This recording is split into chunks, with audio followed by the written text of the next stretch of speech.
Hey everyone, it's Jonathan and welcome back to Every Version Ever. Today we've got a very random episode for you. We're talking about a bunch of short Alice in Wonderland cartoons and a couple of Muppet things.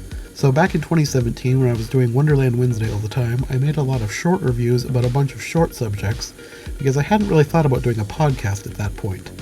So today I thought I'd go back to some of those original reviews and put together an episode out of 5 of them that I did with my cousins Sarah and Shayna, and one I did on my own. So we'll start with the earliest two, when I reviewed Betty Boop's Betty in Blunderland, followed immediately by Sarah and my review of the Mickey Mouse cartoon Through the Mirror. Then we'll move on to 3 reviews that Sarah, Shayna, and I did, talking about a Three Stooges cartoon, a Sesame Street short, and an episode of The Muppet Show. These are going to be a mix of using the original episodes of Wonderland Wednesday as they were originally created, as well as re-editing extended versions, depending on if I thought we had anything worth editing back in.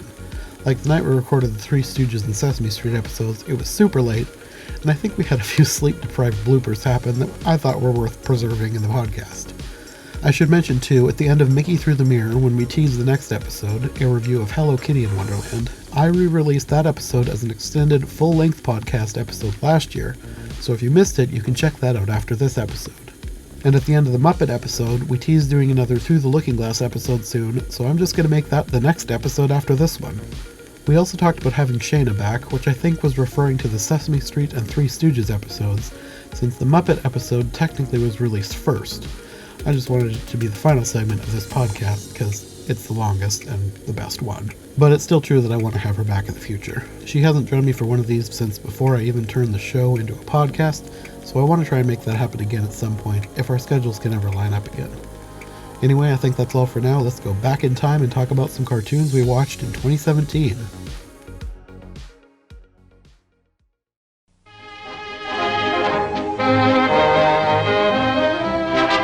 Hey everyone, welcome back to Wonderland Wednesday. Today I'm on my own for now. I'm going to be releasing 2 videos. The first one we're going to do is Betty in Blunderland, which Sarah did not like, so I'm going to review that myself. And then later on I'll put out a second video. We watched Mickey Through the Mirror, and Sarah really liked that one, so we reviewed that one together. But this one, Sarah was not a fan of. She's not a fan of Betty Boop to begin with. This is very early 30s animation. I mean, if you like that era in animation, there's a lot of great stuff here because there's some great animation in this cartoon. Everything is very fluid. There's a lot of morphing that was really well animated, but it just didn't make a whole lot of sense. And Sarah was not a fan of a lot of it. It's not the greatest adaptation of Alice in Wonderland. It's Betty is playing with a puzzle, and she puts together the white rabbit, which comes out of the puzzle, and she follows it through the mirror and finds herself in Wonderland. And then from there, it's basically she just goes through meeting all the different characters. At one point, she's pulling them all out of a hat for some reason. Sarah also wanted me to make sure to mention the Duchess, who, for some reason, had feet that morphed into barking dog heads. And Sarah seemed mildly disturbed by that and wanted me to make sure and tell you how weird it was, because it was weird. Towards the end of the cartoon, for some reason the Jabberwocky comes out of the hat, kidnaps Betty, and leads all of the characters on a chase through the land and off of a cliff for some reason. Really, it makes no sense. After the Jabberwocky has been chased to the cliff and all of the characters have fallen off the cliff, they rain down on the ground, and Betty finds herself back in her own home, and all turn back into the puzzle pieces that Betty had been playing with, and that's basically the end. It was just a really strange cartoon. Like I said, if you like that era in animation, it's a great little cartoon, but if you are looking for a faithful Alice in Wonderland adaptation, this is not the cartoon for you. It's just a very strange cartoon with strange things happening, and most of it doesn't make very much sense. So that's all for now. I will be back later today with another episode with Sarah watching Mickey Through the Mirror. So stay tuned for that. I'll see you then. Bye.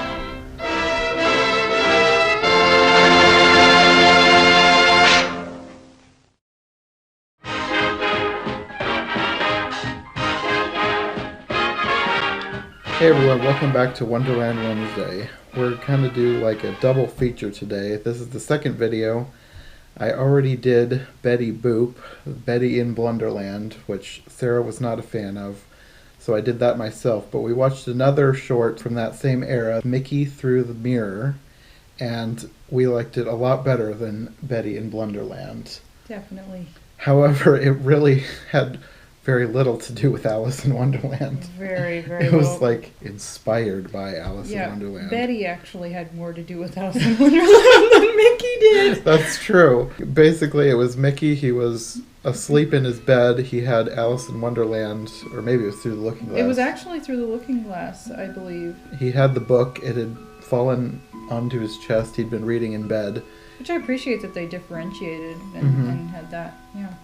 But then I think they were inspired by the 1915 silent version because he had an out-of-body experience too. But this one wasn't disturbing like the other one. It was just kind of cute. Yeah. And then he climbed up and crawled through the mirror on his mantelpiece. And then basically from there he went on to have like a dance party with all the different inanimate objects that were suddenly alive in the mirror universe. There was an umbrella, there was a telephone. Well, I don't know if he danced with the umbrella. The umbrella got upset with him and just That's sort of true. went off in a huff.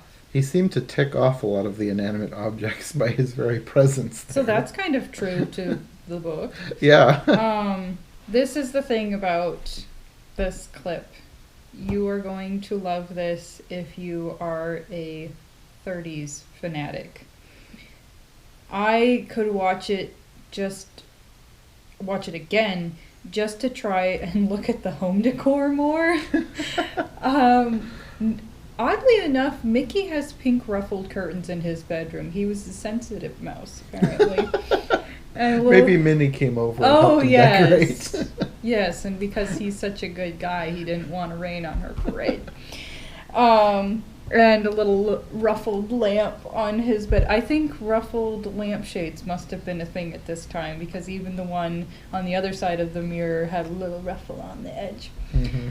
And very cool vintage phone, which wouldn't have been vintage at the time probably, featuring prominently in it. He's actually skipping rope on the cord, and you have all the little voices that fit in with the time.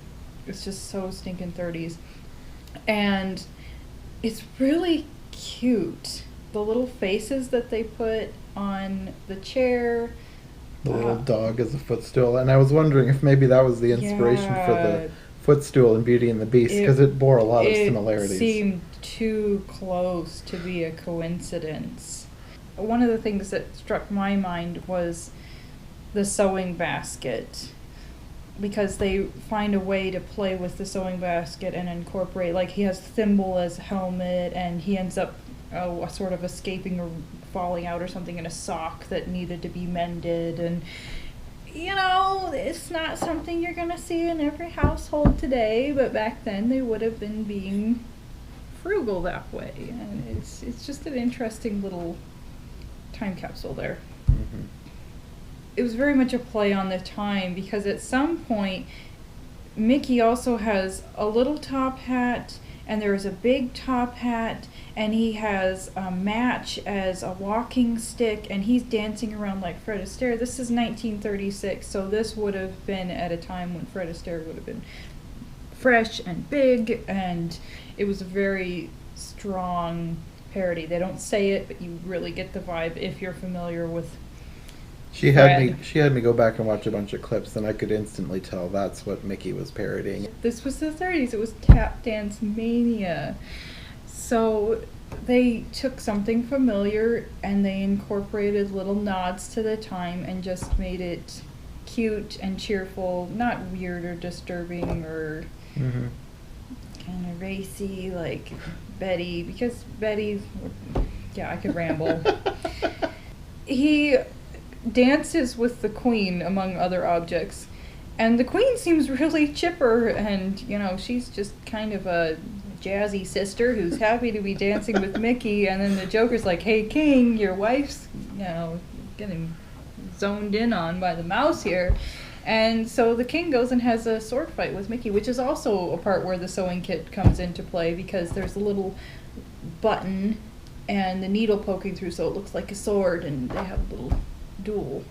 But the radio, I think, is calling all cards, And the phone's probably ringing because you have it where Mickey comes out of the mirror and his alarm is going off in the bedroom, so it's like it's supposed to be playing into the dream. And he hops back into his body. Mickey wakes up and shoves the alarm back into the drawer and just happily goes back, for more sleep. And that's pretty much it.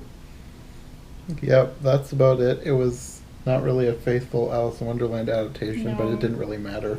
We liked it anyway. It was just cute, and if you're trying to, maybe studying the 30s a little bit or wanting to get a feel for the times, could be a little companion to give you a feel, because it incorporates the dancing Mickey Mouse, which obviously he's still big, but he would have been newer back then, and it was interesting. Well, I think that's all for today's episode. Next week, Sarah is back, and also her sister. Shayna, Sarah, and I watched Hello Kitty in Wonderland because Shayna is a Hello Kitty fan, and we all reviewed that together. So we'll see you next time. Bye. Bye.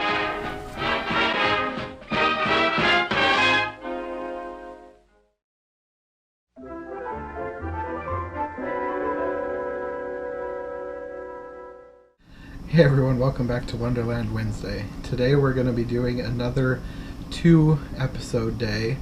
We found a couple of little 3-minute or so long shorts, and we're going to do both of them. The first one will be one called Curly in Wonderland, which is from the series of Three Stooges cartoons. An instant classic.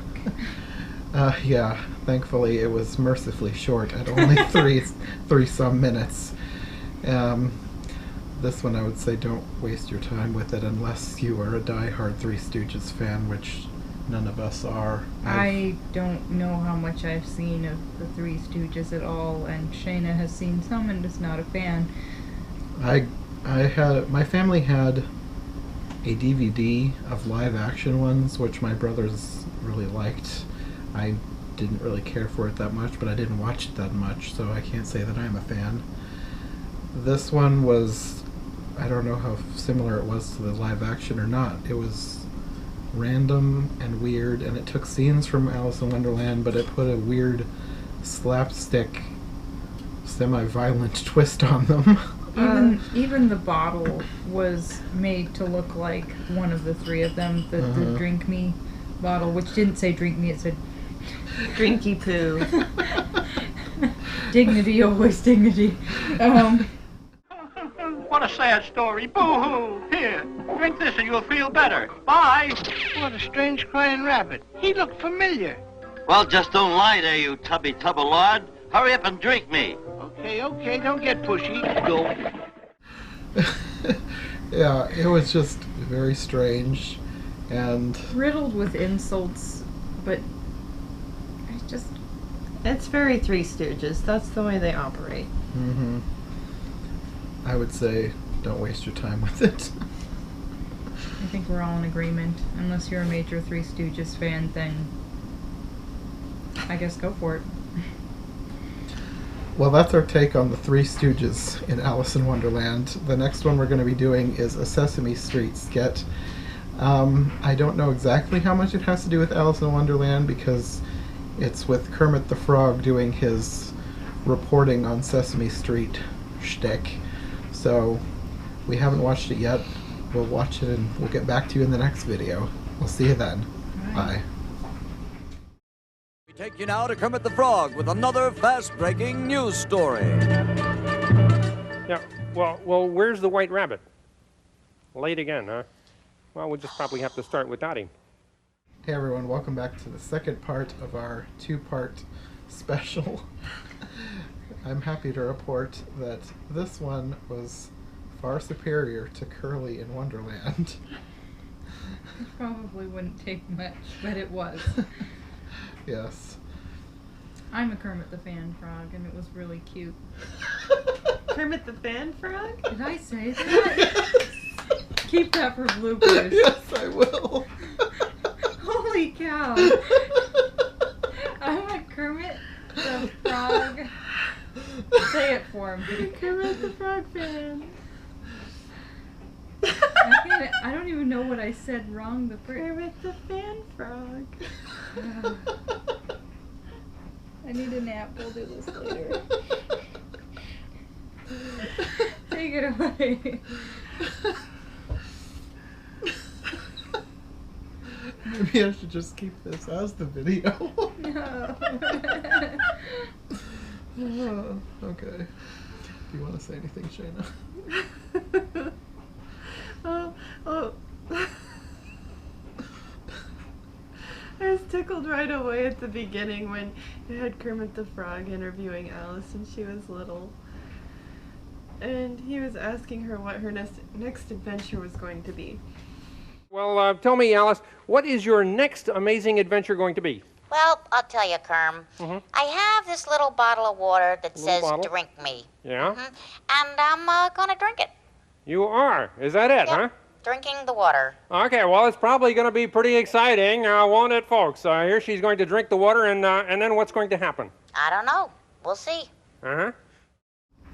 It was basically the scene towards the beginning of Alice in Wonderland where she has already eaten the cake and she's going to drink the drink and ends up getting really big, except Kermit was in the middle of all this interviewing her.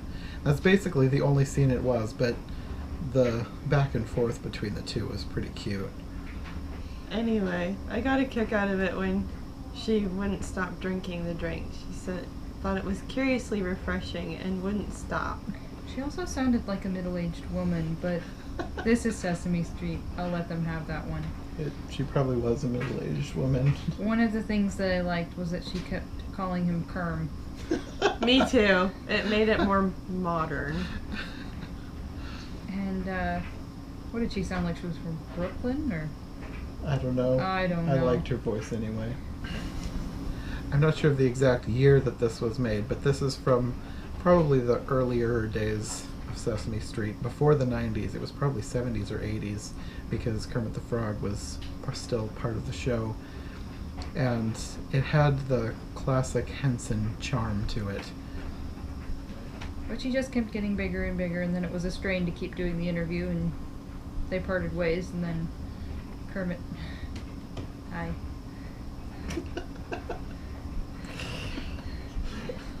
They parted ways, and then Kermit found a cupcake and decided to take a bite, and then his clothes ended up... Kermit found a cupcake and decided to take a bite, and then his clothes ended up being kind of like a tent around him, and he didn't know how he was going to explain it back at the office. And that was pretty much it. It was cute. Mm-hmm. As Alice rather quietly walked away for a giant. She sort of shuffled, pardon me. This whole short is available on Sesame Street's YouTube channel, so I'll have a link in the description if you'd like to watch it yourself. I'm not really planning on linking to the Curly in Wonderland short because it's not worth watching. You don't need to find it. Is that all we have to say? I think so. Okay. I think that's all for today. We haven't decided what we're going to watch next. I have another one I want to watch with Shayna, and Sarah and I are planning on watching a couple more. We don't know what order we're doing it in, so I guess next week will be a surprise. We'll see you then. Bye. Bye.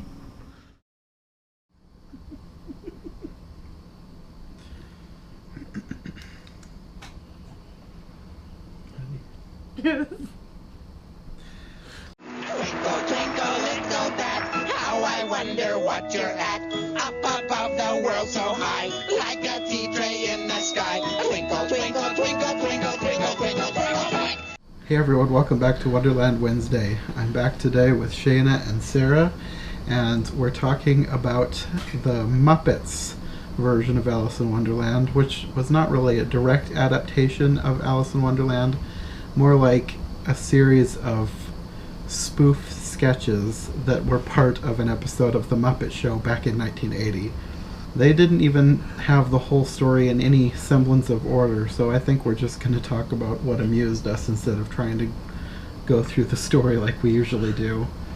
Well, first off, the rabbit usually seems to be a little more absent-minded and just hop along and distracted and fairly nice from what I've seen in other adaptations, but in this one he was actually kind of mean and rude and just, where's my hole? Where's my hole? And he's like, oh, there it is! Boing! Whee! And that set me off. That really set her off. That was basically the first scene, and then there was a whole song as they fell down the rabbit hole. And it was sort of like all the characters from Wonderland were sort of falling with her, along with a lot of other weird things. I appreciated the talking marmalade. Yes. The marmalade sort of looked like it had Ernie's face on it. I think the best part of the song was where they said, who might we meet? Oh, Captain Hook. Because it's basically not true to the book. And that was apparent because Fozzie was running around backstage dressed as the Tin Man from The Wizard of Oz, wondering when his scene was. After she gets to Wonderland, one of the first scenes is with the caterpillar, who is played by Floyd, who the caterpillar is, of course, smoking a hookah, and Floyd is sort of a stoned hippie. So he was kind of the perfect choice to play the caterpillar. And that started off a series of shrinking and growing by Alice, and Alice is shrinking and growing not just in the story, but she's like running around backstage gigantic, and then she's lost tiny, and there's a whole bit of the episode dedicated to trying to find her and moving on without her. They end up having the end in the middle of it, and they have the whole trial without Alice. And instead Marvin Suggs is there, and he's pounding everybody on the head with his mallet. And I don't know what that was supposed to represent in the story. It was just completely random and ridiculous. And don't forget Humpty Dumpty. Yes, Humpty Dumpty was in this as well, because they couldn't find Alice, so they just put Humpty Dumpty on, singing a ridiculous song, and filled with puns. I was thinking to myself as he was singing, is this supposed to be funny? And none of us were laughing. The song was mercifully short and ended with him falling off the wall, and all the king's horses and men came along and trampled him to death. And the horse looks at the camera like, I did a good job, didn't I? He was very pleased with himself. His teeth were kind of cute. Oh, it was ridiculous. It was hilarious. Another thing I appreciated was the inclusion of the Jabberwocky scene, and Sarah really liked this scene as well, because one of the creatures I can't think of the creature's name. Do you remember? It was Brillig and the Sly, the Toes, Jar and Jimbo. Apparently Sarah has this poem memorized. They might be the Mome Raths. Either way, they're the badger-like creatures with the corkscrew noses, and they did a wonderful job making Muppets of those creatures. I recognized them right away, and that was one of my favorite things about this adaptation. Yes, adaptation. If not my favorite thing. Definitely favorite character out of the book that they put in there. And I thought that Muppets were kind of made for that scene. I'm glad they included it. They did a good job. I really liked the Jabberwocky puppet too. It was very close to the illustration in the book, except less creepy and more goofy. They purposefully made it less creepy, like it didn't actually die. It's still talking while it's decapitated, and it wants to just get its body and go home. And they made another terrible pun, you should quit while you're ahead. It was extremely punny. Definitely the punniest version we've ever seen. I don't know if any of the other versions really are punny outside of whatever he has in the book. Yeah. Not that we've seen so far. I don't know, somebody loved puns. The Muppets are kind of known for their terrible jokes sometimes, especially Fozzie. I love it. I can relate to this. The other thing that might be noted is that they injected songs that had nothing to do with Alice in Wonderland. There was this whole medley of jazz era happy songs. And they were all sung by Dr. Teeth, who was portraying the Cheshire Cat. He was kind of perfect for the Cheshire Cat because he has a big toothy grin himself. But they had a whole group sing thing going on. Yeah, he was leading it, but I think a whole bunch of other Muppets were all gathered around singing with him. Miss Piggy, of course, wants to be the star of everything, and she insisted on being Alice. But of course, Alice was already cast. They had a young Brooke Shields as Alice. They actually said that she was the youngest guest star that they'd had so far. I think she was only like 15. Yep. And Miss Piggy was quite upset that she wasn't going to be the star, but she agreed to be the queen because she felt that she could portray royalty. Of course, she was mad that she only gets one line, and she ends up trying to get rid of Alice in various ways. What was the first one? Well, she was just sorry that she hadn't been taken out by the fall. Oh, yes. It's like pity. Alice, of course, fell down the hole, and Miss Piggy thought that since she had fallen, that would mean that she could take over the role. And when she found out that she was fine, she was like, pity. Piggy, that's the wrong costume. Why are you dressed like Alice? I heard she fell. She did, but now she's all right. Pity. In the final scene, we end up at the Mad Tea Party, which, of course, they have to end the Muppets episode with the most crazy scene. You have a lot of actual lines from the book, but all in ridiculous ways. One of the chickens is portraying the dormouse for some reason, but Rizzo the rat is still in another teapot. I don't know why. He had a good costume. Yes. Mm-hmm. And one of the funniest parts was Statler and Waldorf, the two old men from the balcony, come dancing in as Tweedledee and Tweedledum. that was really funny. At the very end of the episode, they all go out singing The Wonderful Wizard of Oz. Yeah, they all end up singing The Wonderful Wizard of Oz, apparently spurred on by Fozzie dressed up as the Tin Man. It was the perfect way for the Muppets to end this ridiculous episode, singing the wrong song from the wrong story. And one thing that we found really hilarious was that after the credits had rolled, they had Statler and Waldorf commenting that Lewis Carroll was rolling in his grave. That was a good inclusion. Yes. Pretty much distorted it in the most hilarious random way.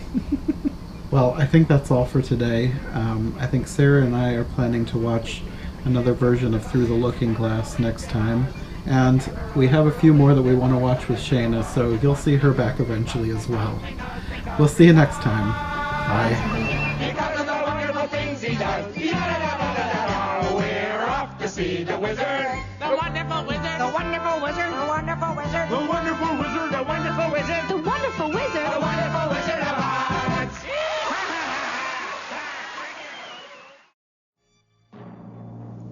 What's that noise? I think that's Lewis Carroll turning over in his grave.